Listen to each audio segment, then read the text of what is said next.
Ya, se nota la pantalla, ¿no? Sí, doctor, sí se nota. Ok. Chicos, empezamos. ¿Está Casanova o no? Pucha, si no, me preocupa.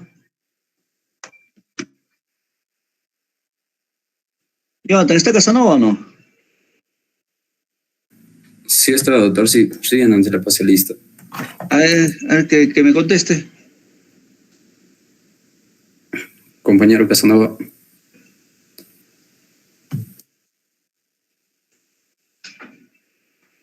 No está, ha dejado prendido nomás. Doctor, ahorita le corrijo su asistencia. Después va a decir, ¿por qué me jalan? Chicos, ya, sigamos.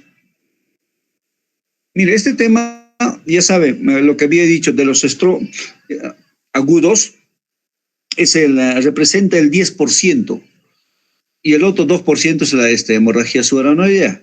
Eso pues, mañana vamos a tocarlo. Pero hoy día nos convoca a hablar acerca de esta hemorragia intracerebral. A ver, las exdelegadas, ¿cómo se llama la enfermera? ¿Qué sabes de hemorragia intracerebral, niña?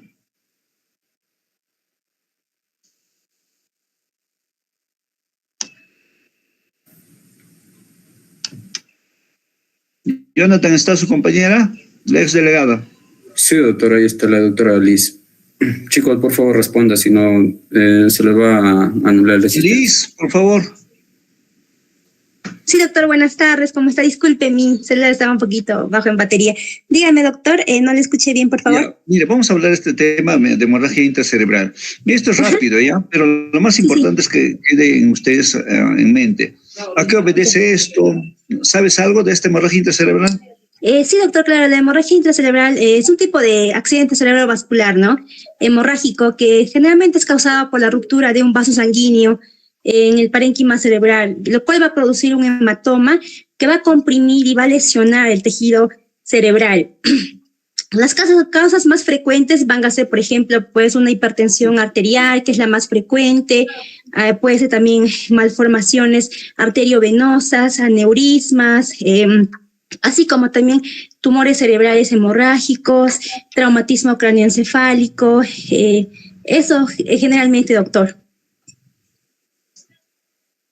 Bien, Liz, qué bueno, qué bueno. Juano, ¿qué más de lo que habló?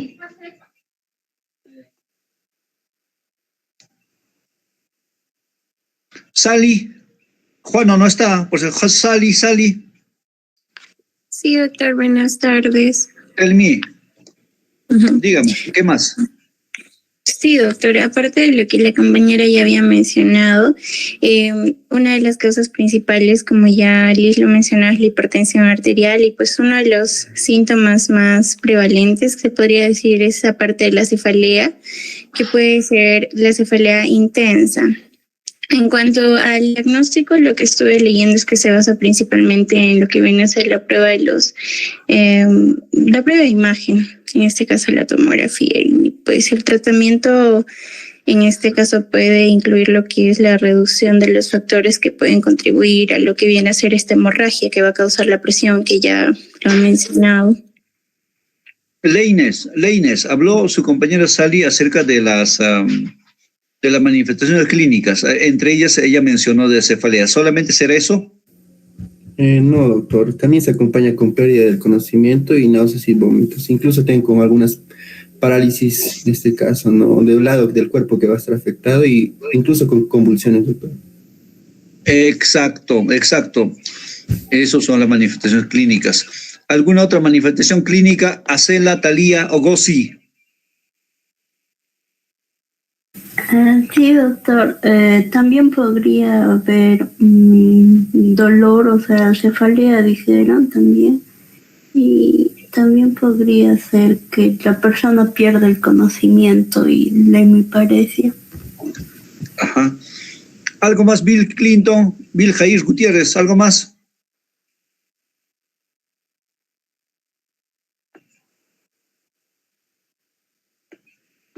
¿Está Bill o no?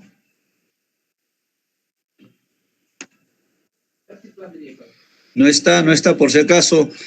Johnny Cabezas, algo más de las manifestaciones clínicas.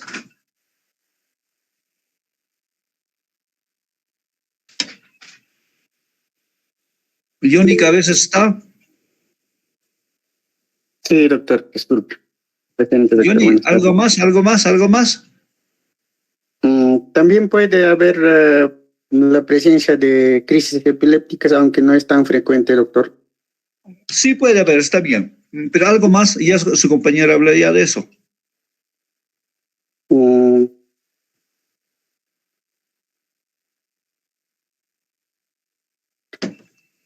¿Qué más? Vómitos, pero también ya lo dije. Exacto, un síndrome de hipertensión endocraniana. Jenny Raquel Calderón, ¿algo más? Doctor, buenas tardes. Sí, doctor, dependiendo también, ¿no?, al área que siempre afecta, puede haber lo que son las afasias, puede haber lo que son las hemiplegias contralaterales y como también alteraciones, principalmente lo que es en el patrón respiratorio, doctor. Jenny, bien, interesa lo que mencionas. Mira, primero, las manifestaciones clínicas genéricas pueden darte dolor de cabeza, alteración de conciencia, déficit motor, de manera genérica podría darte. Pero una cosa que mencionó Jenny es esto. Las manifestaciones clínicas pueden obedecer o obedecen a la localización donde se manifiesta, o sea, dónde está, dónde se presenta. Por ejemplo, si es a nivel occipital, entonces va a haber manifestaciones asociadas a esa área. O a nivel del tronco cerebral, esas manifestaciones adicionales que podrían haber. Depende de la localización, es cierto. Pero de manera genérica sí, o sea, cefalea intensa puede haber déficit motor, como reitero, puede haber dificultad en el habla, trastorno de conciencia, como ya mencioné, son todas ellas. Bien, Nilda Fabiola Núñez. Doctor, buenas tardes. Nilda, sabemos que eso tiene varios factores de por qué se da una hemorragia intracerebral. ¿Sabrás de esos factores?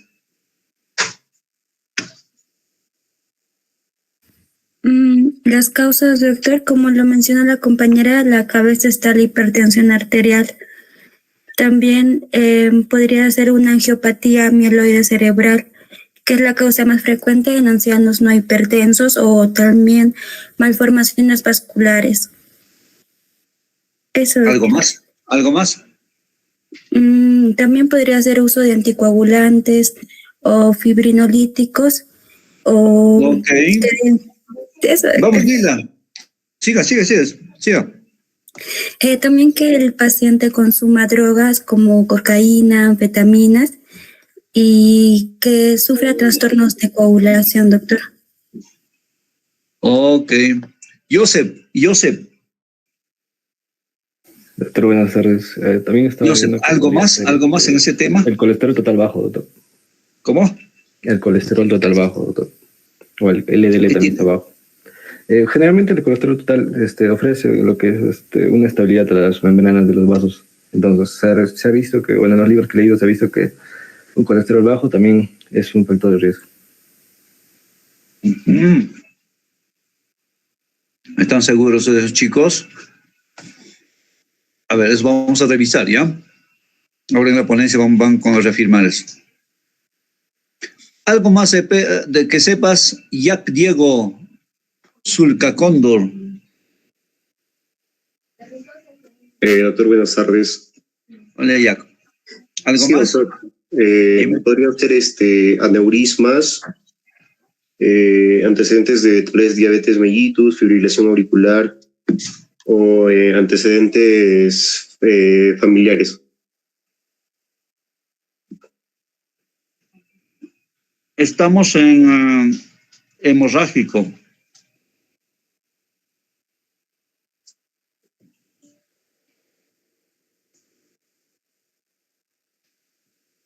Sí, doctor. Básicamente, yo, fuera de lo que ya mencionado mis compañeros, que son los más principales, a la cabeza, ¿no? La hipertensión arterial, es lo que he podido adicionar en relación a aneurismas, también los factores personales, ¿no? Como es el consumo del tabaco, el alcohol, drogas, entre ellos, doctor.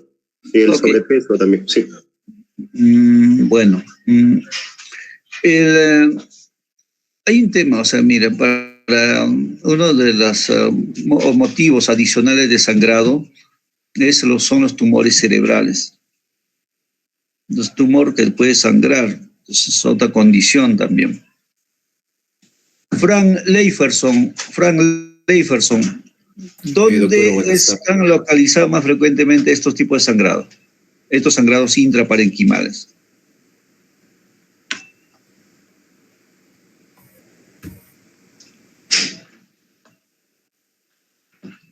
Si no más no me equivoco, doctor, pues más que nada están en los están en predominio lobulares, más que nada, doctor. ¿Estás seguro, Frank? Fiorella, ayúdale, Fiorella Ochoa, ayúdale. ¿Dónde es la localización más frecuente?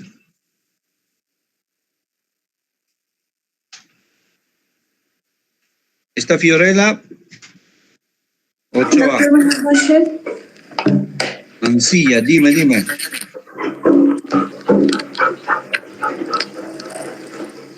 En este caso, doctor, serían los ganglios basales. Exacto, siga. También podría ser, bueno, los ganglios basales son los más frecuentes, la región lobar también podría ser una segunda ubicación. El hipotálamo, cerebelo, también, doctor. Ok. Mira, con el mensaje, si el 80% de estas hemorragias intraparenquimales obedece a la hipertensión arterial, entonces, ¿y la hipertensión arterial dónde sangra más? O sea, cuando hay motivo de hipertensión arterial, lo que sangra más son los ganglios basales, lo que mencionabas. O sea, el núcleo lenticular, casi el 56%, como lo voy a mostrar. Entonces, es el más frecuente, o sea, lugar de sangrado. Por si acaso, esa pregunta casi siempre viene, incluso el año 2001, si no me equivoco, vino en el MIR, o sea, un examen que han hecho en España, ¿ya? Chicos, hay que estar pendientes de esos temas. Muy bien, voy a hacerles la presentación.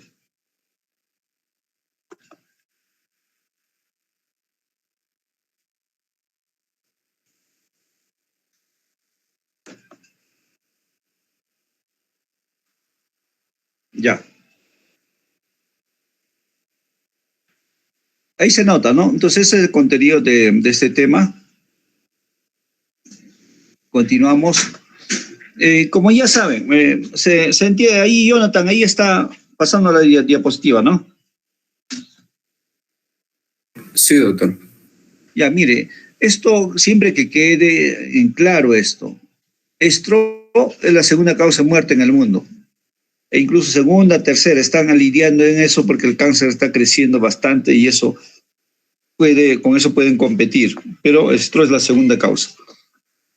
E incluso pacientes con tumores cerebrales, acá estamos anotando en que ya tienen de fondo tumor cerebral y hacen infarto cerebral. Entonces, ¿ahí dónde le vas a poner? Bueno, casi lo están poniendo como infarto cerebral. O sea, ¿no? Entonces, eso hay que tener esa condición. Principal causa de discapacidad a nivel del mundo, 20% de los sobrevivientes con este evento necesitan, o sea, cuidados profesionales después de los 3 meses. Otros 15-20% permanecen con discapacidad toda la vida y eso es como una carga familiar. No solamente familiar, sociedad misma, ¿no? Y otra cosa, esta entidad te puede dar demencias, sí puede dar demencias. El costo es alto, como ahí están mencionando, casi costo por persona por discapacidad en un año es casi $140,000 anuales. Entonces, sí es alta este monto. Por eso es importante abordar este tema y de paso tratar oportunamente, adecuadamente. Para eso es este tema.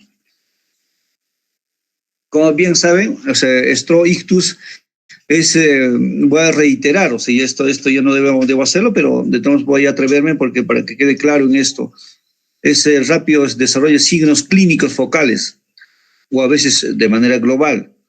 En concreto hay un problema de disfunción cerebral que va a durar más o menos 24 horas.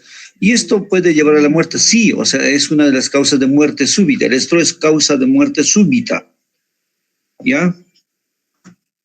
Entonces, en el estro, vamos a tocar este temita, perdón, disculpe por el diminutivo. Esta hemorragia intracerebral va a representar Esto representa casi el 10%. Es lo que estoy hablando desde un inicio, 10%. Y acá, por ejemplo, en el año 2019 hubieron 101 millones de personas con este evento STRO a ese año. Entonces, y en los cuales, mire, casi 20 millones era por hemorragia intracerebral, ¿ya? ¿Qué es hemorragia intracerebral, STRO hemorrágico? Básicamente es extravasación de sangre, o sea, dentro del tejido cerebral. Pero no solamente se puede quedar ahí, sino que puede entrar a los ventrículos, o sea, ahí puede haber una invasión ventricular y también puede ingresar al espacio subaracnoideo. Es raro este último, pero o sea, cuando hay hemorragia dentro del cerebro puede ir al ventrículo y puede ir al espacio subaracnoideo. Es lo que menciona, ¿ya? Estamos ahí, ¿no? Perdón.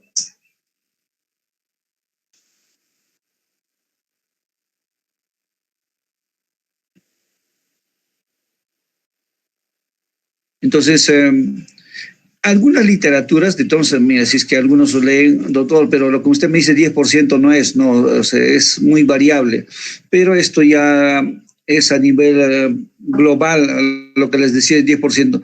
Pero en otros estudios se encuentra entre 9 y 27% de todos los STROs en la última década.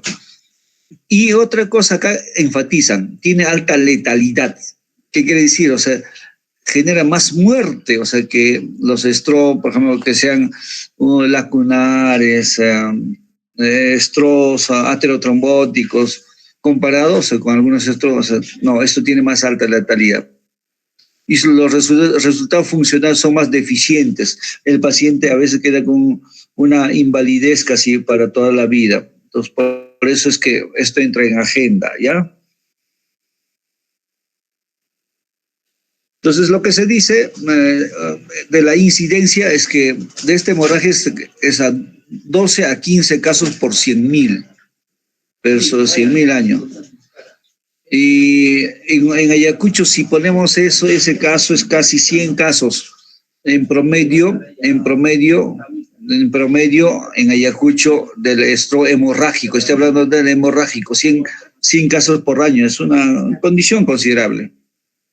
El 15% de STRO, o sea, en hospitalización en pacientes del occidente y 20-30% de casos en Asia. La mortalidad, o sea, eso, chicos, tengan presente, de cada 10, 3 o 4 personas mueren al primer mes, o sea, es alto. Y en el primer año, o sea, en el año fallecen casi el 50%. O sea, aquellos que han tenido hemorragia intraventricular.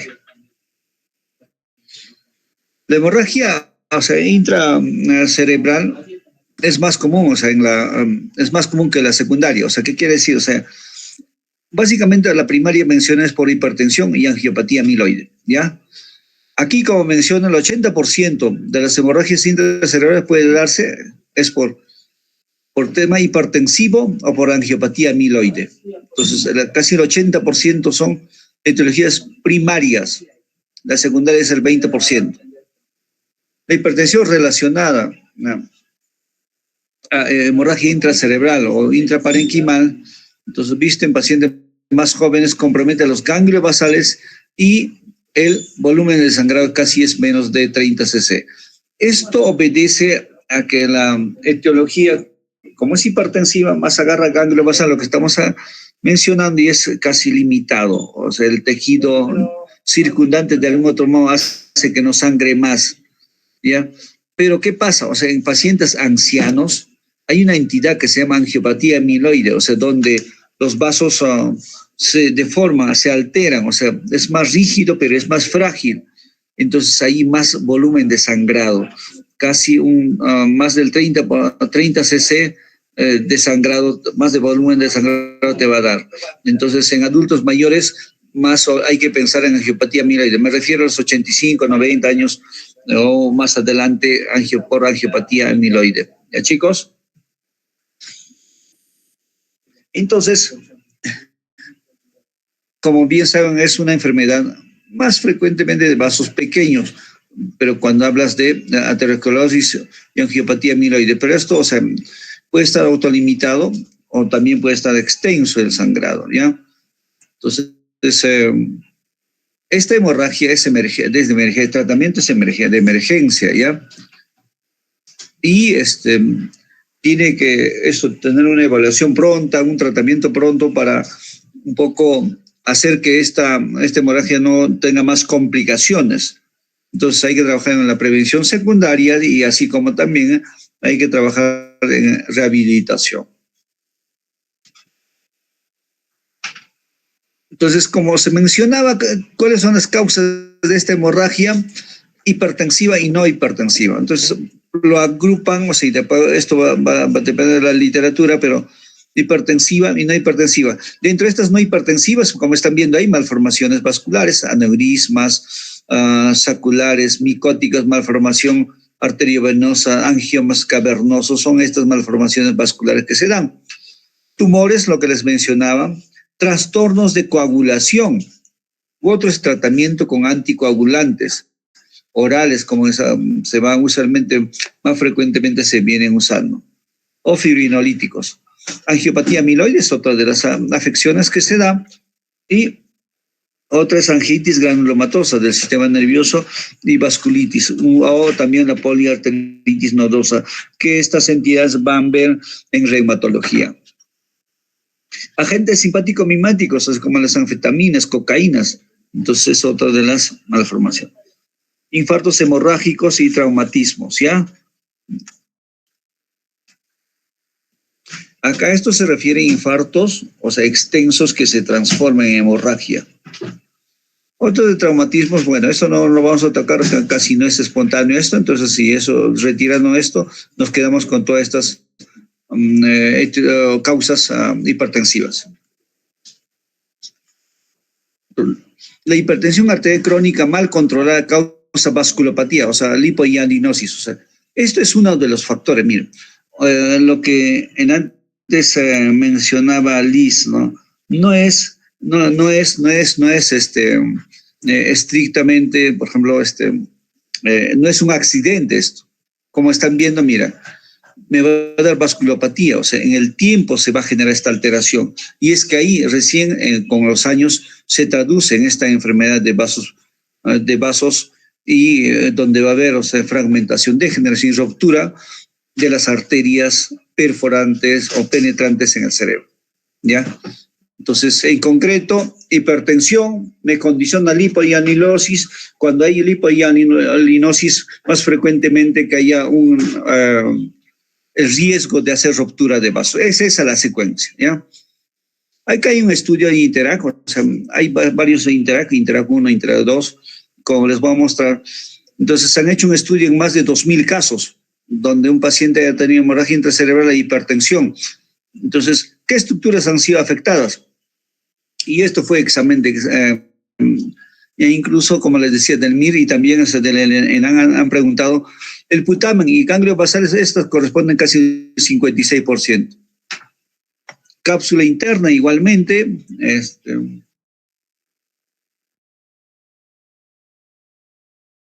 las...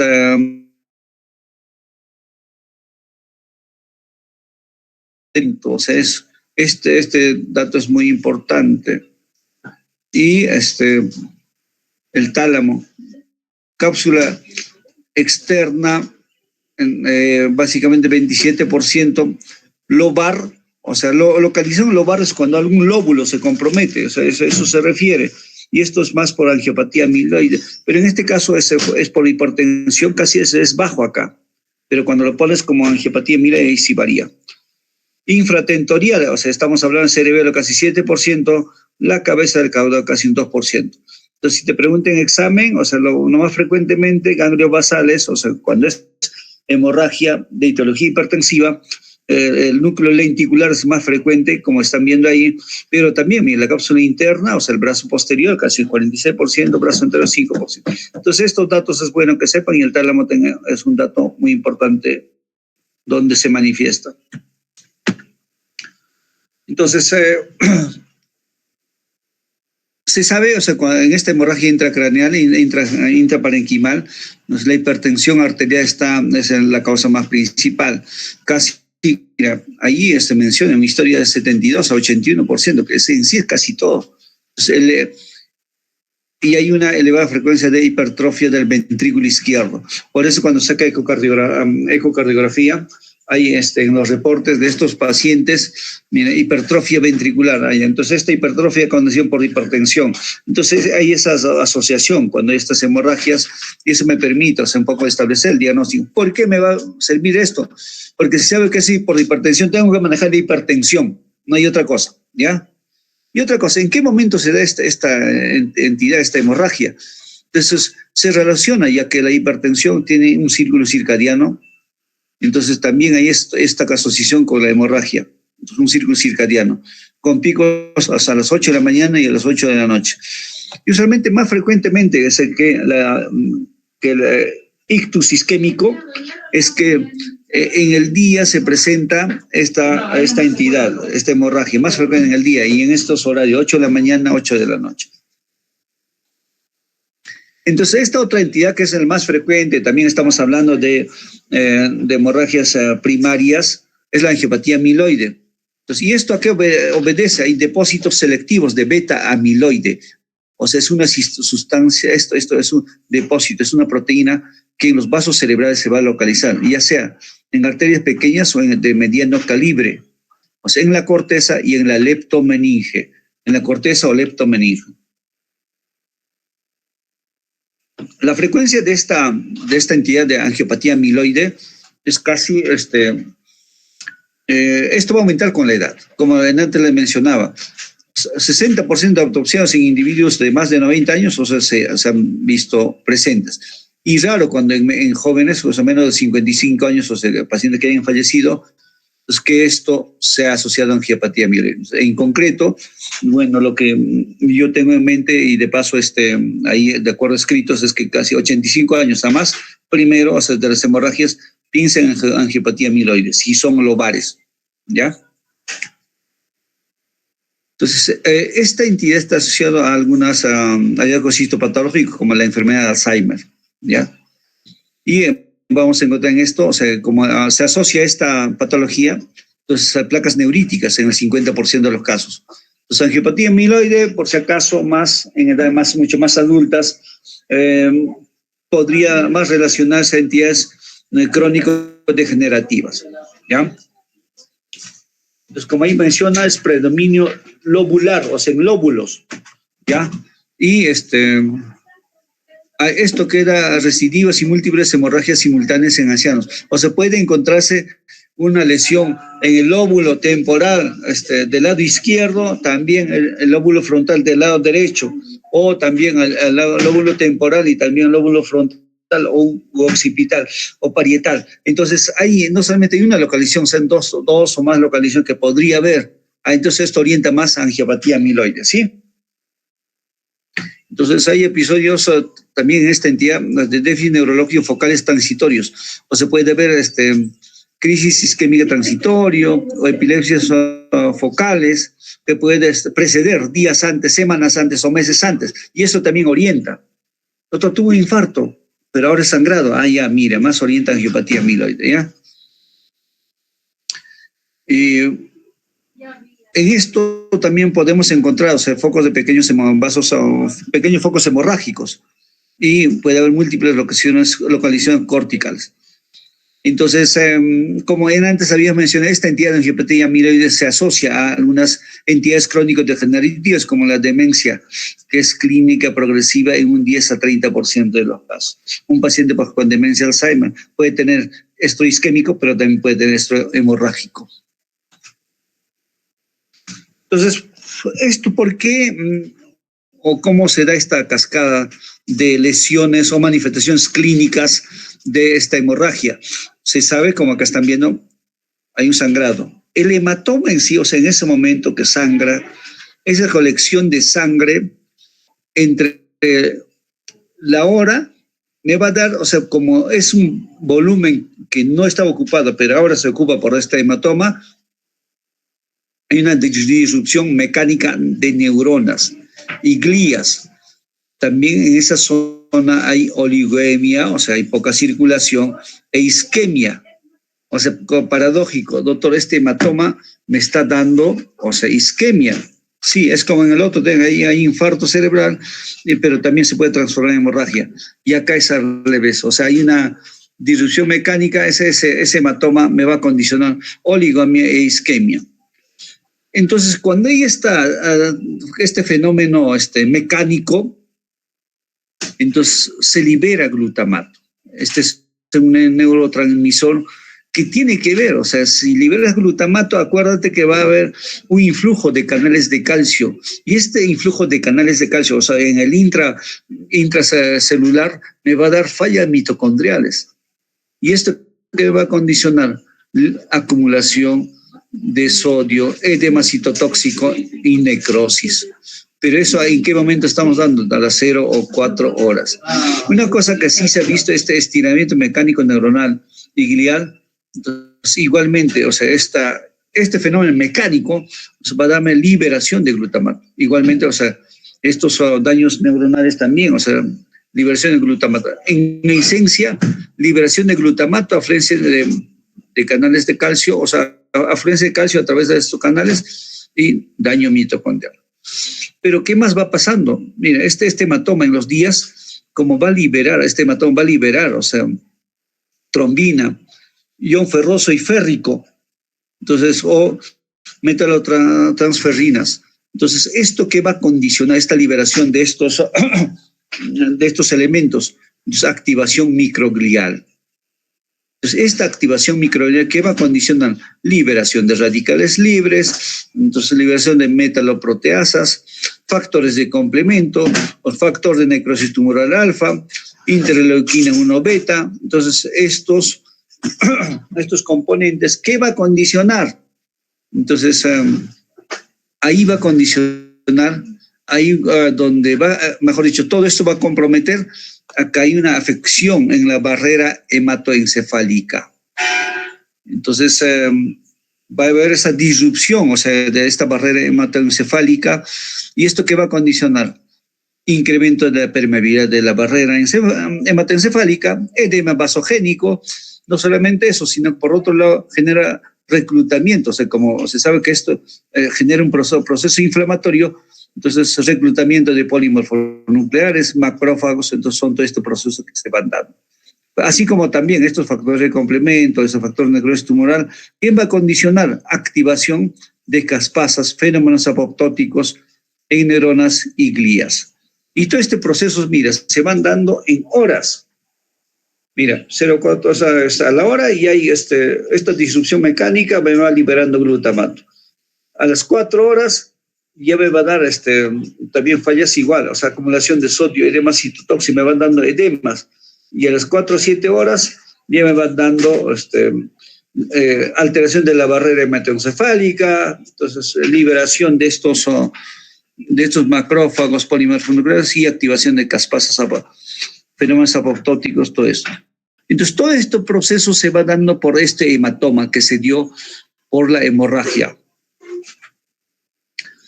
Entonces, pero entonces, ¿qué manifestaciones me va a dar? Entonces, las manifestaciones, lo que les mencionaba de manera genérica, dolor de cabeza, vómitos por la hipertensión endocraniana, también el dolor de cabeza y depresión del nivel de conciencia. Y una cosa va a ser muy importante es que las otras manifestaciones van a obedecer a los síntomas específicos de determinada zona. Entonces, una cosa importante para que llame la atención es que la aparición repentina, o sea, de este déficit neurológico focal, mientras el paciente está activo, o sea, el paciente puede estar despierto, está caminando, qué sé yo, progresa en cuestión de minutos a horas. O sea, va a aumentar esta manifestación. Entonces, cosa que es un poco común en ictus o en hemorragia subaracnoidea. Lo cierto es que la cefalea es frecuente, es más frecuente que una SB isquémico, pero es menos frecuente que la hemorragia subaracnoidea. Vómitos sí te va a dar porque está generando un fenómeno de hipertensión endocraniana y es más presente los vómitos que en el SB isquémico. E infrecuente en las crisis, o sea, infrecuente crisis, sí, porque es más que compromete los ganglios basales. Entonces, si es como poco afecta a la corteza, entonces hay pocas crisis epilépticas, pero no se excluye, puede haber. Por otro, es infrecuente el incremento de la presión arterial. Entonces, esto me va a dar deterioro de conciencia. Estas dos entidades, o sea, incremento de la presión arterial, deterioro de conciencia, es más de lo común, es usual esto. Entonces, por eso el paciente viene incluso solamente pensando que la presión está elevada y se da cuenta que ya está sangrando el cerebro. La presentación clínica por sí sola es útil, ¿no?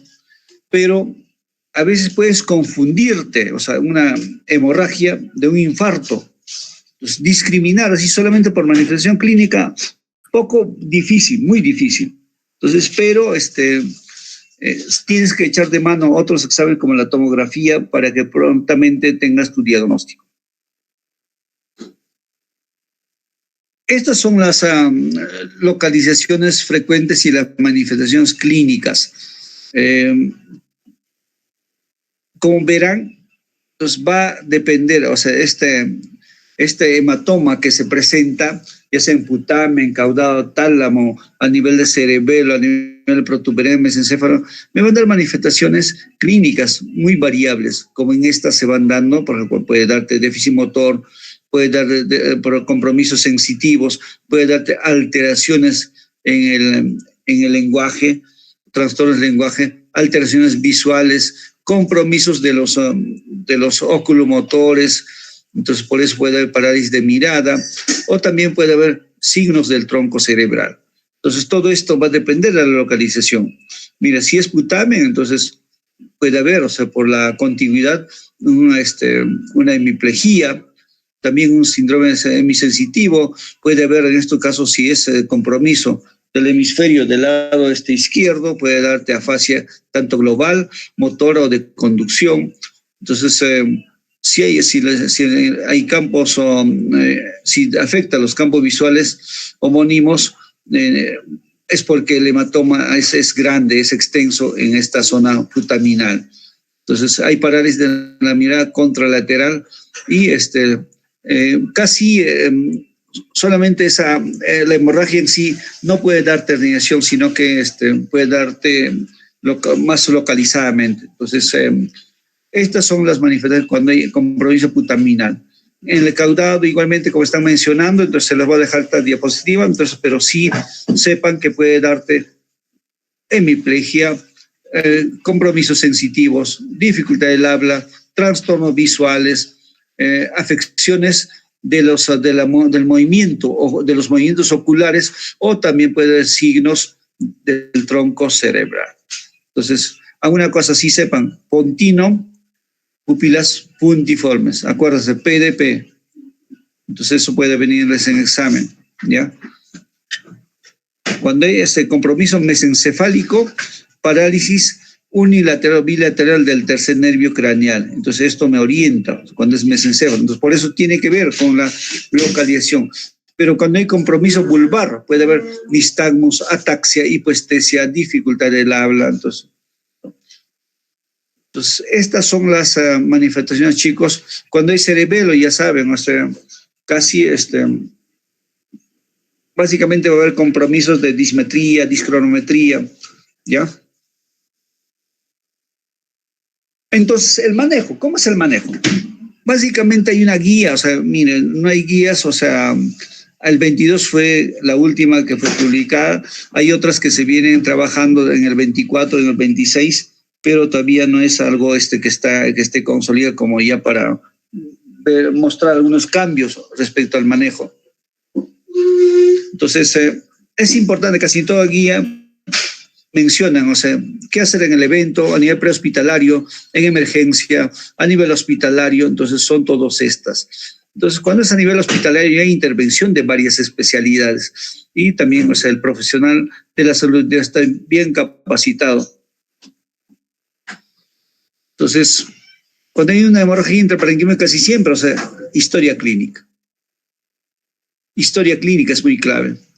Entonces, y el examen físico que hay que evaluar, Entonces, examen de laboratorio, sí, los exámenes básicos que son similares al isquémico es que hay que pedir.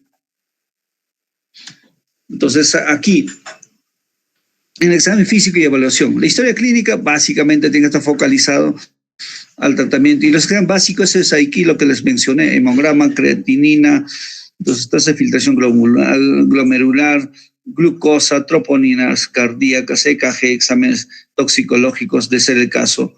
Entonces, son estos exámenes que hay que pedir. La historia es básico, clave, examen físico y pruebas de laboratorio para yo igual manejar un paciente con hemorragia intracraneal. Imágenes, como ahí en pacientes con síndrome de Stroh se recomienda la tomografía para confirmar el diagnóstico. Otro, en hemorragia intracerebral y hemorragia intraventricular, el TAC cerebral puede ser útil dentro de las primeras en menos de 24 horas del inicio de síntomas. Entonces, ¿y esto para qué me sirve? O sea, para evaluar si ha habido expansión hemorrágica. Puede haber, o sea, un caso, el paciente está con una escala de Comer-Graf 13-14, vino, hay un discreto déficit motor, pero ahí es esa escala de Comer-Graf, pero de ahí a las horas se deteriora. Acá algo pasó, y es que ahí debo pedir una tomografía, otro examen tomográfico. A eso se refiere TAC seriado, ¿sí? Y otra cosa es muy importante, o sea, las puntuaciones de escala de Comer-Glasgow, y eso también, o sea, debe correlacionar con la tomografía cerebral seriada. Entonces, lo otro es que en la hemorragia intracraneal, la angiotomografía dentro de las primeras 24 horas de inicio puede ser razonable, entonces, pero para ver qué tipo de afección, o sea, ya sea una aneurismática, una malformación, podría condicionar esto. Entonces, pero están viendo su clase y su nivel de evidencia. La hemorragia intracraneal es espontánea, su uso de marcadores en esta entidad. Entonces, un TAC sin contraste, o sea, puede identificar al paciente con riesgo de hemorragia.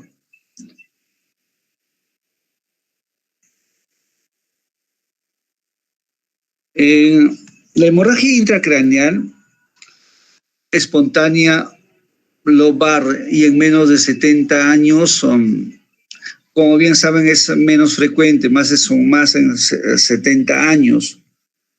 Entonces, lo otro es que cuando hay hemorragias en la fosa posterior y cuando son menores de 45 años, sí, o sea, hay que parar la hemorragia, hay que tener en consideración. Entonces, si la hemorragia está en la fosa posterior, o sea, me refiero al cerebelo, el tronco, y está entre 45 y 70 años sin antecedentes de hipertensión, entonces, en estos casos es muy importante, o sea, precisar el diagnóstico. Y cuándo sacar una angiotomografía, entonces, o una venografía, entonces más para excluir causas vasculares o una trombosis venosa que se podría estar dando.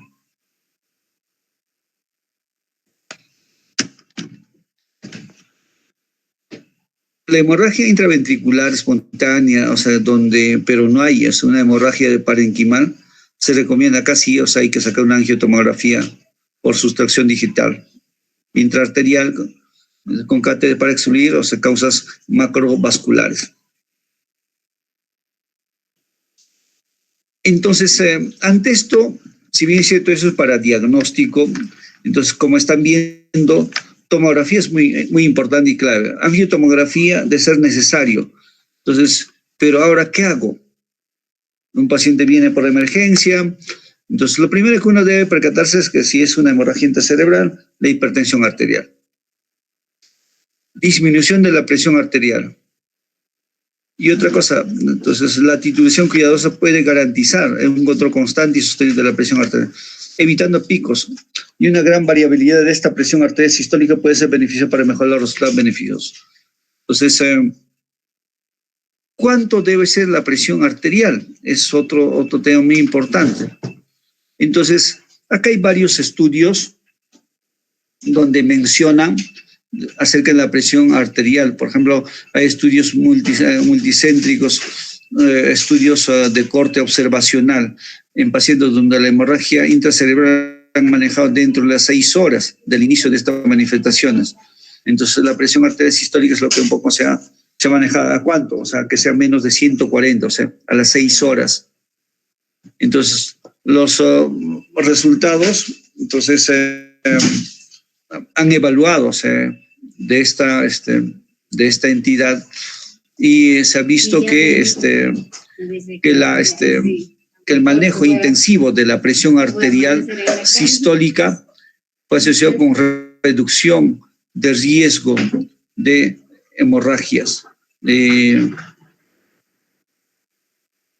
y ha dado mejores resultados, o sea, clínicos y funcionales. Pero también hay otros estudios como el INTERACT 4 del 2024, donde igualmente, o sea, donde dice, mire, el estrés isquémico dentro de las 2 horas. Entonces, e incluso, o sea, han usado ácido tranexámico. Entonces, se ha visto que no hay mucha diferencia significativa en esto, a pesar que, o sea, dentro de 2 primeros, sí el objetivo es esta, pero se ha visto que los resultados no fueron tan significativos.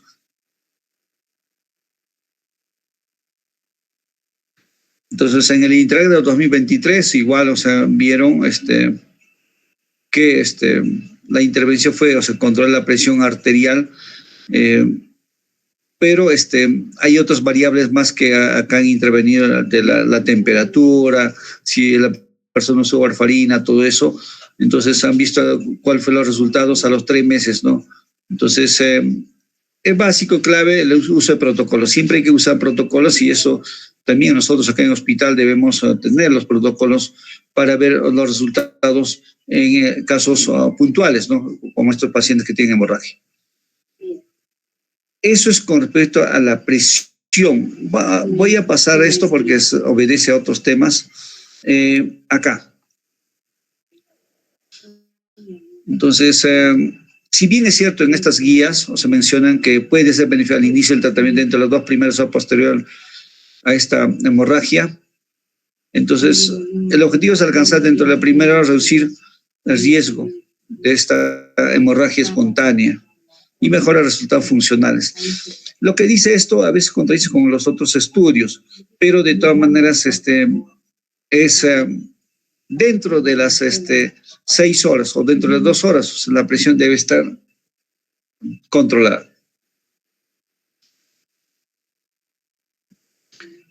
La hemorragia intracerebral espontánea de gravedad leve a moderada, entonces, que presentan presión arterial sistólica de 150 a 220, entonces la reducción aguda de la presión arterial sistólica a un objetivo de 140 milímetros de mercurio con un objetivo de mantenerla en un rango de 130 a 150 es seguro y puede ser razonable para mejorar los resultados funcionales. Esto era un poco lo que se pretende, ¿no? O sea, hay que reducir, pero en un rango, básicamente, de la presión arterial.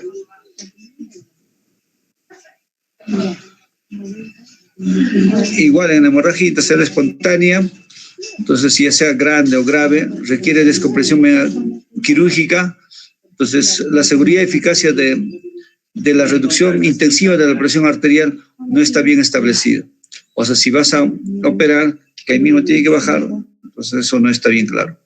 La hemorragia intracerebral espontánea, o sea, de gravedad leve a moderada, puede presentar sistólica de más de 150.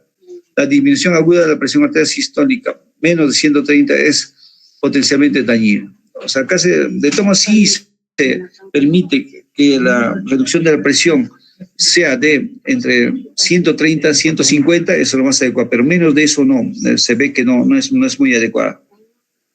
Ese alta que se fue. ¿Qué pasa si hay una hemorragia intracerebral espontánea, pero con anticoagulantes? Entonces, en este caso, o sea, el anticoagulante suspender inmediatamente. Entonces, y debe revertirse rápidamente la anticoagulación tan pronto sea posible, después de ese diagnóstico. Esto va a permitir que sobreviva el paciente. Pero ¿qué pasa si has dado un anticoagulante que dura 24 horas? Entonces ya, acá vienen las otras interrogantes. Y de paso las otras estrategias, o sea, que se ha planteado y que resultó o no resultó. En pacientes con esta hemorragia espontánea, asociado a anticoagulantes con vitamina K dependientes y en un INR más de 2, acá, o sea, cuando, por ejemplo, has dado warfarina, un ejemplo, y su INR está 6 o 7, está bien elevado. Si eso ha sido un condicionante de sangrado, entonces ahí hay que usar concentrado de complejo de protrombina. Entonces, de 4 factores, en lugar de un plasma fresco congelado.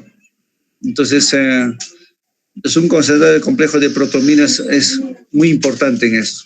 Reitero, es mucho mejor que darle un plasma fresco congelado para, o sea, un poco corregir rápidamente el INR y limitar esta hemorragia espontánea, ¿ya?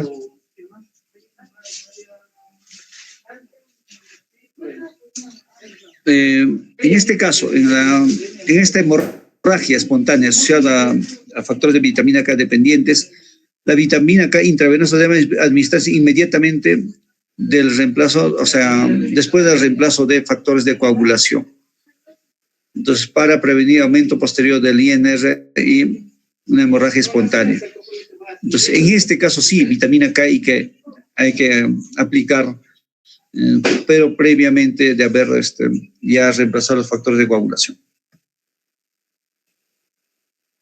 ¿Cómo hacer una hemostasia en pacientes con coagulopatía?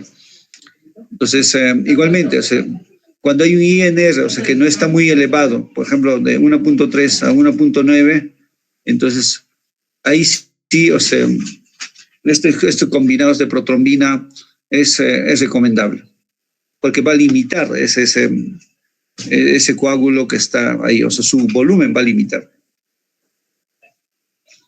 Otra cosa, y esto sería bueno que ya tengan presente, en mente, por ejemplo, cuando uso yo anticoagulantes, por ejemplo, inhibidores directos de la 10A.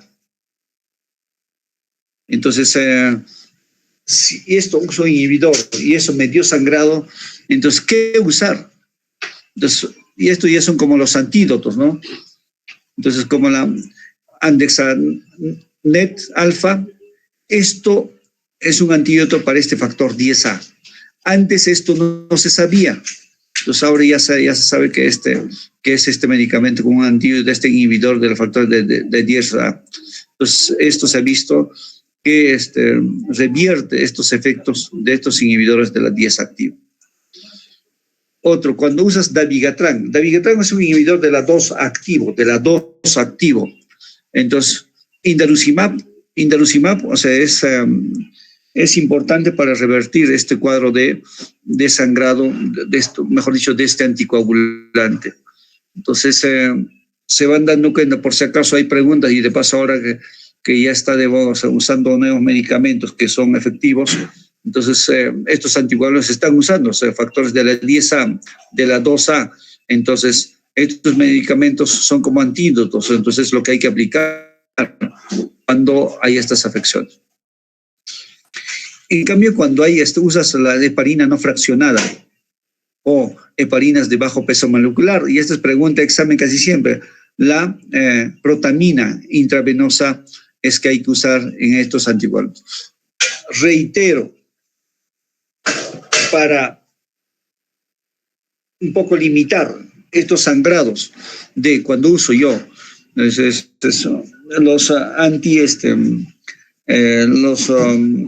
los inhibidores de la 10 activo, es que hay que usarlos para un poco mejorar o en todo caso revertir estos cuadros de sangrado, es Andexanet alfa, o sea, para este 10A. Pero cuando se usa para las dos inhibidores de la 2A, que es el dabigatran, es el 2A, entonces indaruzimab es uno de los medicamentos que también es de utilidad. Y otra cosa, o sea, para las heparinas, sulfato de protamina para las heparinas de bajo peso molecular o las heparinas no fraccionadas, ¿ya?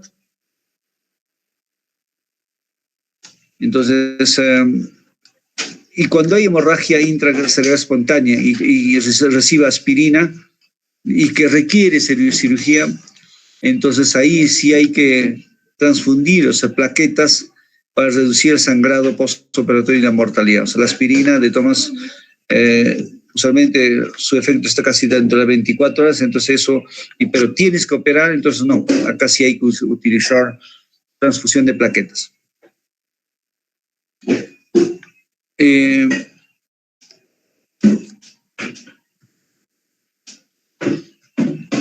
Lo otro que se pensaba, mira, hay tratamientos hemostáticos donde decía, mire, sería mucho mejor utilizar, o sea, el factor 7A recombinante para mejorar estos resultados, pero no está claro esto, ese uso es de beneficio. ¿Ya?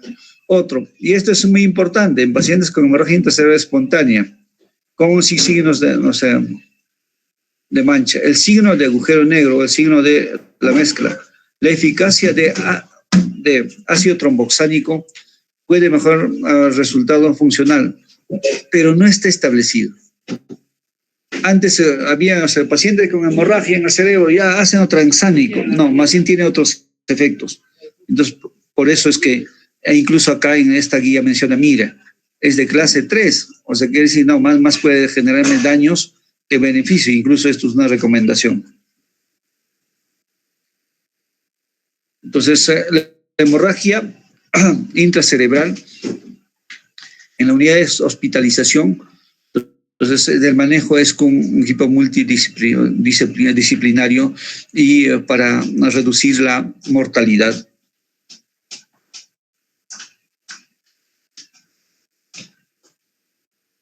Protocolos sí se debe usar, entonces eso también me va a permitir estandarizar tratamientos, manejar o reducir discapacidades y mortalidad. Entonces, otra cosa importante, implementar protocolos formales para detectar, o sea, disfagias. Como bien saben que hay un compromiso de tronco cerebral, entonces compromiso, por ejemplo, a nivel del tronco cerebral, la parte inferior puede darme disfagias, entonces parece que hay que implementar esos protocolos. Y otra cosa, la monitorización cardíaca, o sea, dentro de las 24 a 72 horas es razonable para detectar arritmias, isquemias cardíacas nuevas.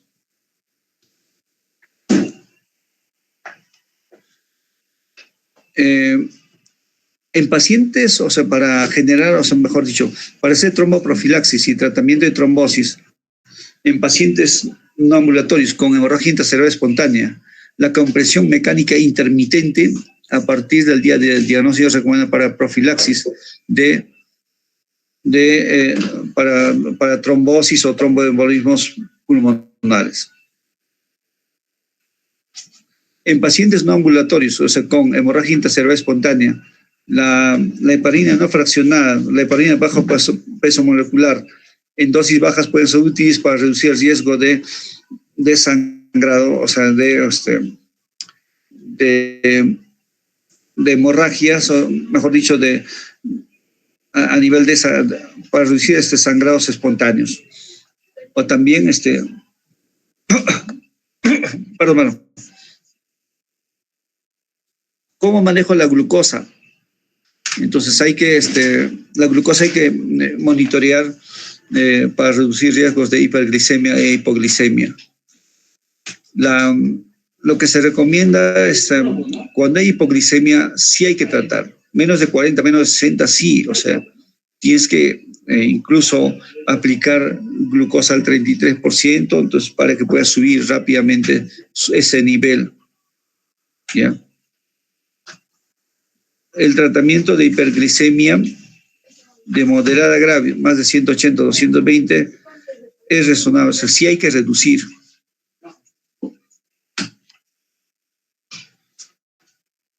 La temperatura, se sabe que si la temperatura está elevada, eso condiciona a que pueda preservarse el edema, o sea, posterior a una hemorragia.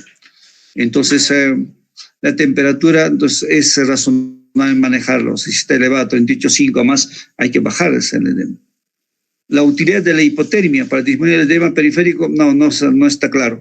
Igualmente, como les había mencionado, antes se pasaba a pacientes con estrés isquémico a una hipotermia, entonces, pero no se ha visto que van a reducir los efectos, las complicaciones, como en este caso disminuir el edema perihemorrágico. Las crisis epilépticas, o sea, con alteración de conciencia, y que están confirmadas con electroencefalograma, entonces se debe administrar fármacos anticonvulsivos para reducir esa morbilidad. Pero cuando eso, ¿qué pasa?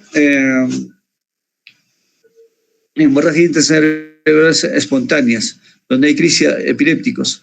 Los medicamentos antiepilépticos sirven para evitar lesiones cerebrales y más aún para que haya crisis recurrentes prolongadas.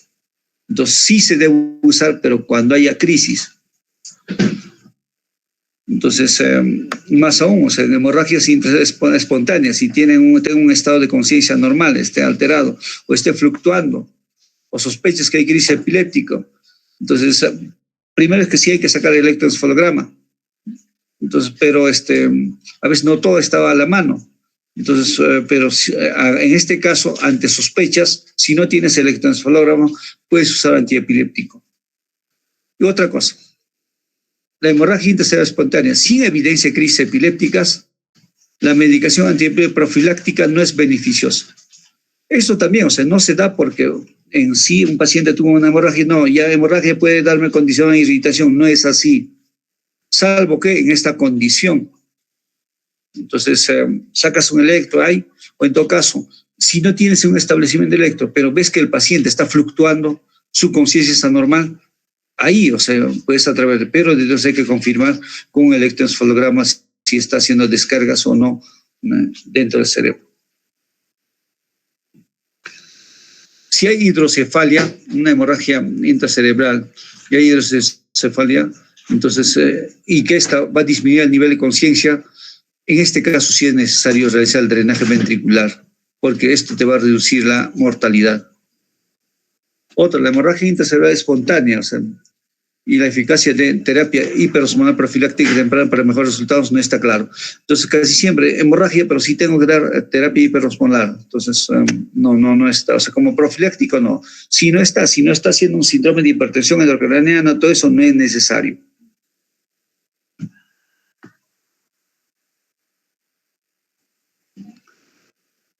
Pero lo otro que sí dice, o sea, en pacientes con hemorragia intracerebral espontánea, se puede considerar la terapia hiperosmolar en bolo, o sea, solamente una apuesta para reducir transitoriamente la presión intracerebral. Bueno, ahí está con clase 2B y nivel de evidencia C. Es una recomendación nomás. En pacientes con hemorragia intracerebral no se debe administrar corticoides para el tratamiento de la presión intracraneal elevada.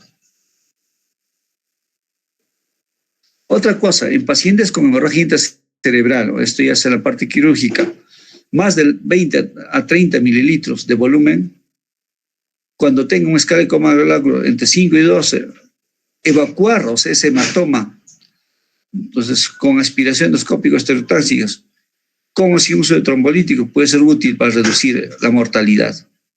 Entonces, si hay esa posibilidad de intervención, o sea, para evacuar el hematoma, es mucho mejor.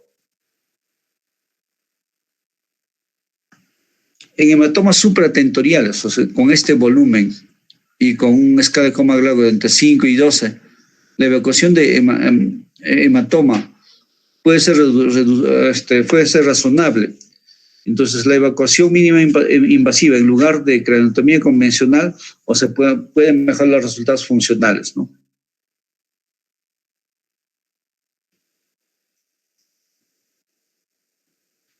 En hematomas intracraneales supratentoriales, entonces cuando sea el volumen más de 20 o 30 mililitros y cuando el paciente tenga escala, bueno, esto es lo mismo, perdón. ¿Y qué pasa cuando hay hemorragias de cerebelo y que está deteriorándose la conciencia? Entonces eso me está diciendo que está comprimiendo el tronco encefálico. y también hay esta condición hidrocefalia, o sea, por obstrucción, posiblemente.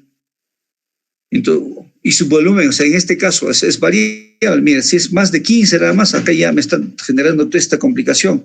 Entonces, acá sí se recomienda la extirpación quirúrgica inmediata de esta hemorragia, ¿no?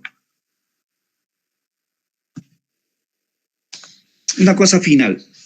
En una hemorragia intracerebral, sí es muy importante sacar la escala de Comagellac. ¿En qué escala, en qué puntuación está? Y esto tiene una subpuntuación. Entonces, mire, si está en una 3 y 4, entonces se va a poner una puntuación máxima de 2. Entre 5 y 12, 1, ¿no? Y 3 y 15, 0. Una cosa interesa el volumen. Acá están considerados 30 mililitros. Mayor o igual 30 mililitros, oye, su puntuación es alta. Si hay una invasión ventricular, cuando hay invasión ventricular, porque también hay un riesgo de hacer hidrocefalia. Entonces, por eso también es una condición de mayor puntaje. Y otro, si es mayor de 80 años, es otra condición. Si es infratentorial, es un compromiso mayor. O sea, si es infratentorial, hay que parar la oreja. O sea, porque incluso volumen más de 15 mililitros, o sea, y eso me puede dar complicaciones brutales en un paciente con hemorragia intracraneal. Entonces, ¿esto cómo se hace? Mira, saco la escala de Comagellac, veo si el volumen de sangrado, voy a calcular. Veo si la hemorragia es intraventricular, veo si es mayor de 80 años, veo si es infratentorial. Entonces, sacando este puntaje, o sea, miren, si saco, o sea, de estos, en este puntaje, si saco más de 5 puntos, oye, este paciente tiene una alta mortalidad. Hay que tener mucho cuidado. Pero si tiene un puntaje de 4, tiene un 97%. Si tiene un puntaje de 3, 72%.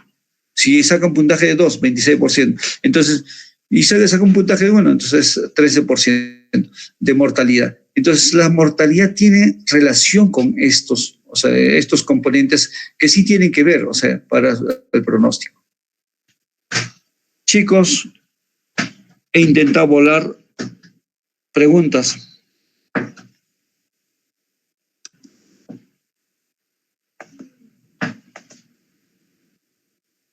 ¿Están? ¿O ya se han dormido? Sí, doctor.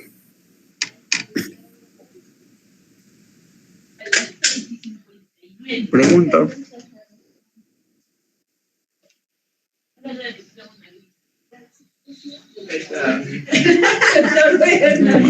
Pregunta, chicos. Bueno.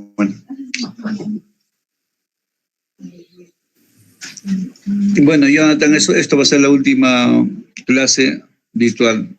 Va a ser presencial. Está bien, doctor. Si no todos están ingresando, o se aprenden, se van. Lo veo un poco menos activo. Entiendo que la mayoría se ha quedado dormida.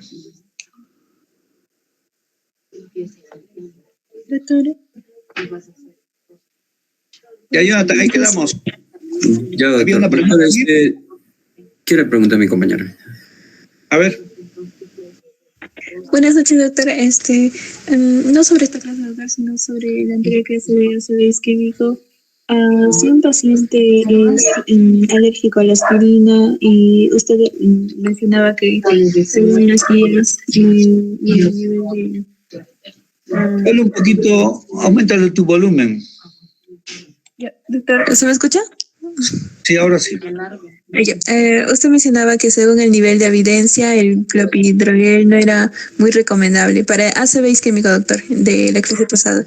Si un paciente es alérgico a la aspirina, ¿qué le debería de dar entonces? No, a ver, no, mira. La aspirina es el gol estándar. O sea, en todos los pacientes hay que usar, pero como mencionas, doctor, es alérgico o tiene mucho sangrado gastrointestinal, el paciente tiene hemorragia digestiva, no le vas a dar aspirina. La alternativa es el clopidogrel. No confundir, si es cierto, aspirina es el gol estándar, pero si no es eso, o sea, el que va a recibir, entonces la otra alternativa es el clopidogrel. Está bien. Entonces eso es lo que hay que usar. ¿Ya? Esa es la alternativa. Ok, doctor, gracias. ¿Has firmado ya el report? Ya chicos, ahí quedamos. Buenas noches. Doctor, disculpe, mañana ¿a qué hora sería la clase? Y también sus PPTs nos podría compartir, por favor. El anterior estaba incompleto. Ya. Eso estoy. A ver, la clase mañana lo que pasa es que estoy libre. ¿Puede ser a las 9 de la noche, por favor? Mañana, doctor, a las 9. Pero es presencial, ¿eh? Va a ser en FISMA o en todo caso en el auditorio. A ver, doctor, el día de mañana, o se podría, doctor, a esa hora de las 7 de la noche, porque 9 creo que no va a haber, y en el auditorio del del auditorio del posgrado no nos permite. ¿Ah, sí? ¿Por qué? Doctor, se tiene que presentar algunas, todavía una solicitud, y aparte de ello estaban, creo, en sustentación de tesis. Ya. O en todo caso, mire, a ver si 7:30 hacemos, ¿ya? Pero ¿dónde sería? Mes difícil acá en el hospital. En las noches prefiero al frente. O se podría, doctor, también está libre a las 3 de la tarde, de 3 a 4. Mejor. Coordinamos 2:30, 3:30, ¿ya? 2:30, 3:30, ¿ya? ¿Ya? Sería de 3, doctor, porque creo que tiene gineco de 1 a 2. No, por eso, pues 2:30, 3:30, pero lo que pasa es que yo tengo ya a las 4 otra actividad. Ya, doctor, se ve. Quedamos, buenas noches. Ya, doctor, gracias, buenas noches.